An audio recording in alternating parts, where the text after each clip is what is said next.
Zero Hedge reported in a sophisticated cyber attack, Chinese-linked hackers exploited a zero-day vulnerability in Microsoft SharePoint to breach the U.S. National Nuclear Security Administration, the agency responsible for maintaining the nation's nuclear weapons stockpile. The attack affected over 50 organizations globally, including government agencies and energy companies. Microsoft identified 2 Chinese state-sponsored groups, Linen Typhoon and Violet Typhoon, along with another China-based group, Storm 2603, as the perpetrators. Meanwhile, Bill Gates, BlackRock, and Nestle are quietly consolidating control over essential water resources. Bill Gates' extensive acquisition of farmland, including areas with significant aquifers, opens the door for a strategic move to control water access, raising questions about the motives behind such investments beyond mere agricultural productivity.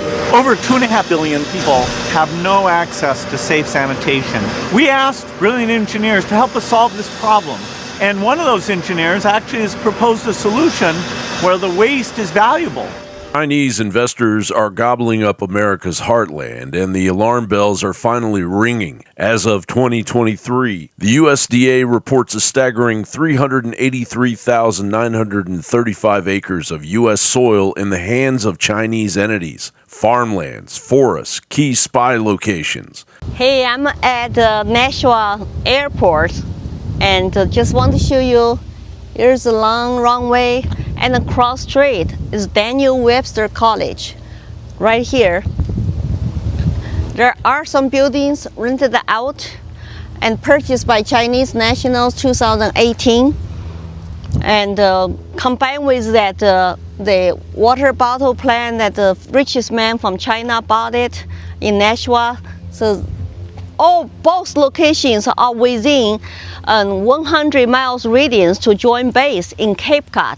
This is listed as a military installation, and Joint Base supposed to be reviewed by the federal government. Texas is hit hardest with 123,708 acres, followed by North Carolina, Missouri, Utah, and Florida. The WH Group, a Chinese conglomerate, owns nearly 90,000 acres through Smithfield Foods, sprawling across 10 states.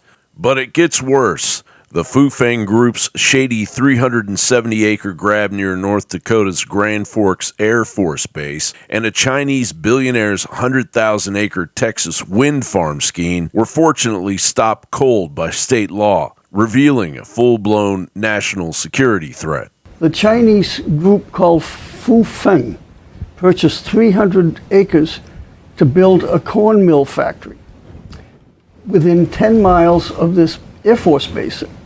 And the land in North Dakota is flat. So basically, if you sit on a tower, you can see what's going on at the base. But even more ominously, you can have equipment on the land listening to the communications. And this particular Air Force Base is a hub for worldwide communications in the Air Force, and also is a worldwide facility for the drones.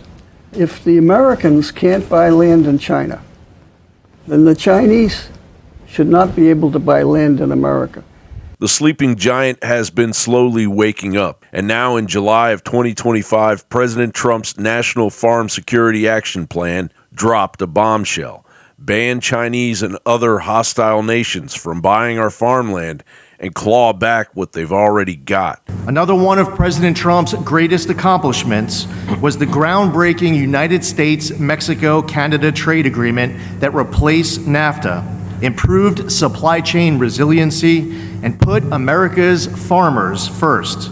It has been reported that the USMCA trade deal led to $2 billion in annual increases for the U.S. in agricultural exports to Canada and Mexico, with an overall increase of $65 billion in gross to farmers and ranchers. Bills like the PASS Act, which sailed through the Senate in 2024, and the Farm Act are supercharging Trump's action plan to slam the brakes on these land grabs.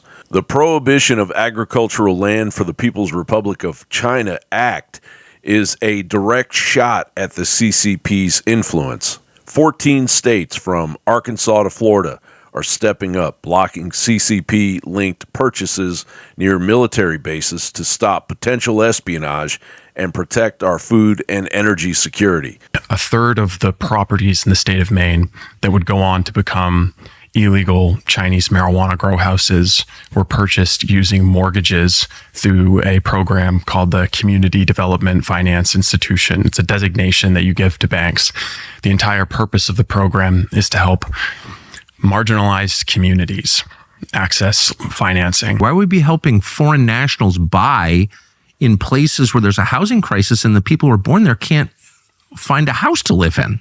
What is going on? And then why, under COVID, would we supercharge the program with an additional tranche of funding? Why would we put that program on steroids? I don't know. I know, but I know that it was exploited. Because you want to kill and replace the people who populate your country.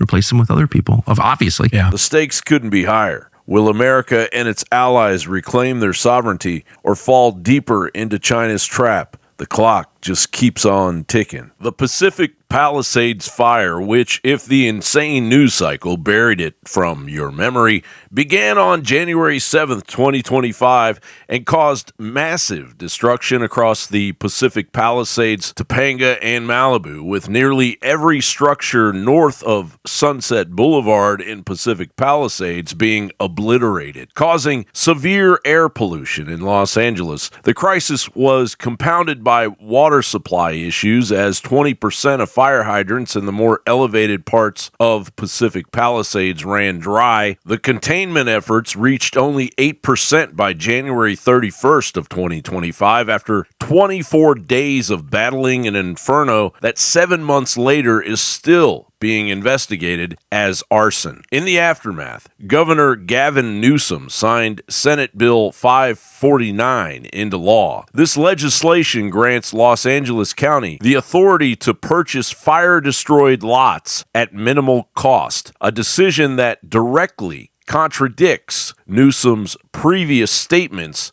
to homeowners that government-driven property conversions would not occur. I was just talking to Josh Green, the governor down in Hawaii, who had some ideas around some land use concerns he has around speculators coming in, buying up properties and the like. So we're already working with our legal teams to move those things forward, and we'll be presenting those in a matter of days, not just weeks. The bill mandates that from January 2026, 40% of the housing in affected areas must be affordable, and it establishes a, quote, resilient rebuilding authority, end quote, that overrides local community decisions on rebuilding efforts. This strips away local control, likely displacing original homeowners who don't fall under the criteria of Section 8 recipients, and enables rezoning without their input.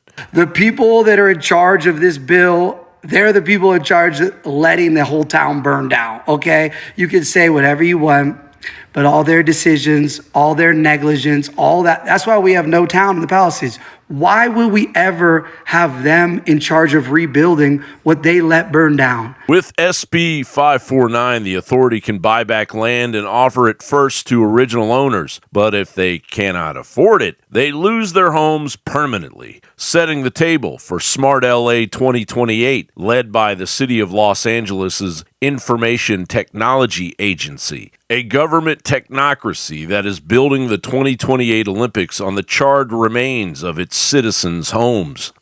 Technology enables the City of LA to efficiently and ethically improve the quality of life for our residents, businesses, and visitors.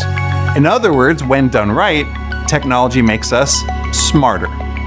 That's why the City of Los Angeles strives to be a smart city. And there's never been a more important time for Los Angeles to be smart than now, as we prepare to host the world in the 2028 Summer Olympics and Paralympics.